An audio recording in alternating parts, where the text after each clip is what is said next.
أعوذ بالله من الشيطان الرجيم.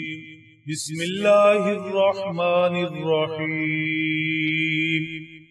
واللاتي يأتين الفاحشة من نسائكم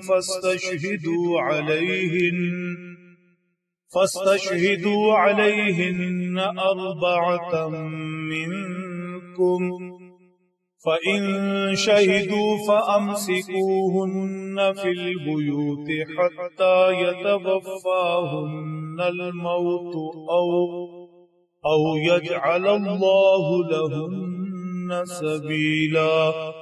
صدق اللہ العظیم. وراثت و ورثاء کے متعلقہ احکامات ذکر ہوئے. اب اصلاح معاشرہ کے لیے اللہ جل شانہ ہدایات ارشاد فرما رہے ہیں. دو چیزیں ابتدا میں سمجھ لیں، اچھی طرح ذہن نشین کر لیں. نمبر 1، اسلامی سزائیں اصلاح معاشرہ کے لیے ہیں. اسلامی سزائیں اصلاح معاشرہ کے لیے ہیں.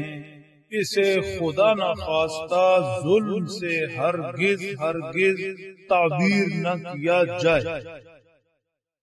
نمبر 2، جب قرآن پاک کی آیات اتر رہی تھی، وحی الہی نازل ہو رہی تھی، ان میں اللہ کے احکامات تدریجاً اترے. بسا اوقات ایک حکم نازل ہوا، پھر اسی حکم میں اضافہ کیا گیا، پھر اضافہ کیا گیا. بسا اوقات پہلے سے موجود کسی حکم کے اندر تبدیلی کی گئی، پہلے سے موجود کسی حکم کو ختم کر کے نیا حکم دیا گیا. اللہ جل شانہ کے احکامات قرآن پاک اترتے وقت ان کے اندر تبدیلیاں ہوتی رہی. اس حوالے سے بعض آیات اور ان میں موجود احکامات ایسے ہیں جنہیں منسوخ الحکم و تلاوہ فرمایا گیا، یعنی جن کے اندر موجود اللہ کا حکم بھی منسوخ ہوا اور ان کی تلاوت بھی.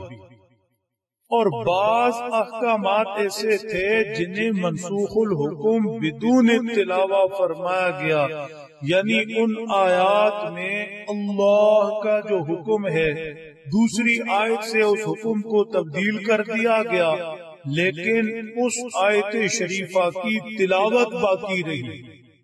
آج جو آیت مبارکہ تلاوت ہوئی ہے یہ ایسی ہی ہے، یعنی اس کے اندر موجود حکم دوسری آیت شریفہ سے بدل دیا گیا ہے، لیکن آیت مبارکہ کی تلاوت جو کی توں ہے، قرآن پاک کا حصہ ہے.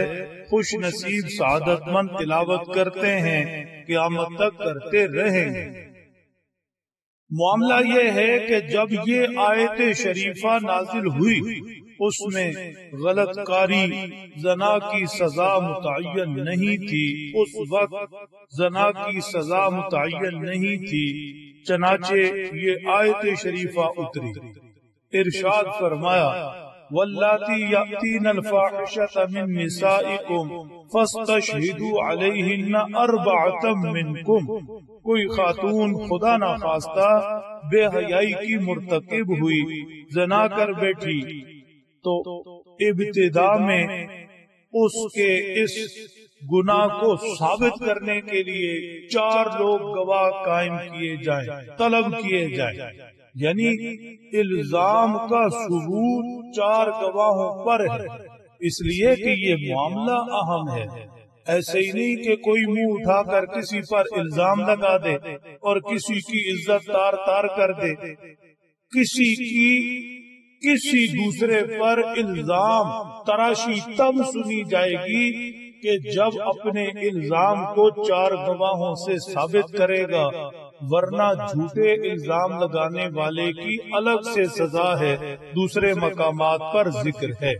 بہرحال کسی عورت نے بے حیائی کا ارتکاب کیا اور 4 گواہ بھی اس پر قائم ہو گئے تو اس کی سزا یہ ذکر فرمائی، فَإِن شَهِدُوا فَأَمْسِكُوهُنَّ فِي الْبُيُوتِ حَتَّى يَتَوَفَّاهُنَّ الْمَوْتُ أَوْ يَجْعَلَ اللَّهُ لَهُنَّ سَبِيلًا۔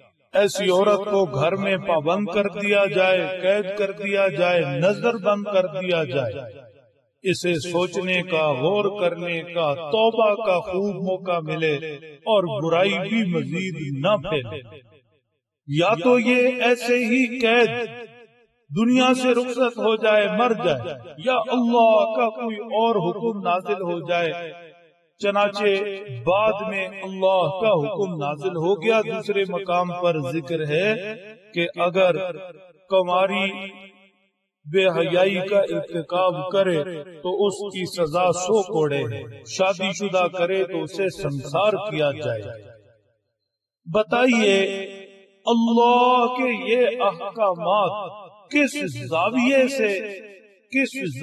سے وحشیانہ ہیں، ظلم ہیں، جس طرح بد نصیب بدبخت لوگ کہتے ہیں۔ ان احکامات کے اندر تو اصلاح معاشرہ کا راز ہے، راز۔ کیا ہر کوئی ہم میں سے اپنی عزت کا تحفظ نہیں چاہتا؟ یقیناً چاہتا ہے۔ تو عزتوں کا تحفظ کیسے ہوگا کہ جو لوگ عزتوں کو پامال کرتے ہیں وہ اپنے انجام کو پہنچیں، انہیں سزائیں ملیں، وہ دوسروں کے لیے عبرت کا نشان بنے تاکہ اس کے بعد کوئی ایسا کرنے کی جرت نہ کر سکے۔ تعجب ہے، حیرت ہے کہ اسلامی سزاؤں کو تو وحشیانہ قرار دیا جاتا ہے مگر برائیوں کو کھلی چھوٹ دے دی گئی ہے۔ شیخ سعدی نے عجب واقعہ لکھا، کوئی صاحب گئے، برفانی علاقہ تھا، اچانک سے کتے نے بھونکنا شروع کر دیا، پیچھے پڑ گیا۔ اب وہ صاحب کوئی پتھر اٹھانے کے لیے نیچے جھکے تو پتھر برف سے ڈھکا ہوا تھا، برف جمی ہوئی تھی، پتھر اکھیڑا نہیں گیا۔ کہنے لگا حیرت ہے، کتے کھلے چھوڑ دیے، پتھر باندھ دیے۔ آج بھی نئی روشنی اور نئی روشنی کے دعوے داروں کا یہی حال ہے کہ جرائم کرنے والے لوگوں کی عزتوں پر ہاتھ ڈالنے والے وہ تو سر عام کھلے پھرے اور کوئی ان کی سزاؤں کی بات کرے تو نعوذ باللہ اسلامی سزاؤں کو وحشیانہ اور ظلم قرار دے دیا جائے۔ حد ہو گئی۔ بہرحال اللہ جل شانہ کی طرف سے طے کردہ جرائم پر اسلامی سزائیں، یہ معاشرے پر اللہ کی رحمت ہے اور انہی میں اصلاح معاشرہ کا راز ہے۔ اللہ سمجھ دے، عمل کی توفیق بخشے۔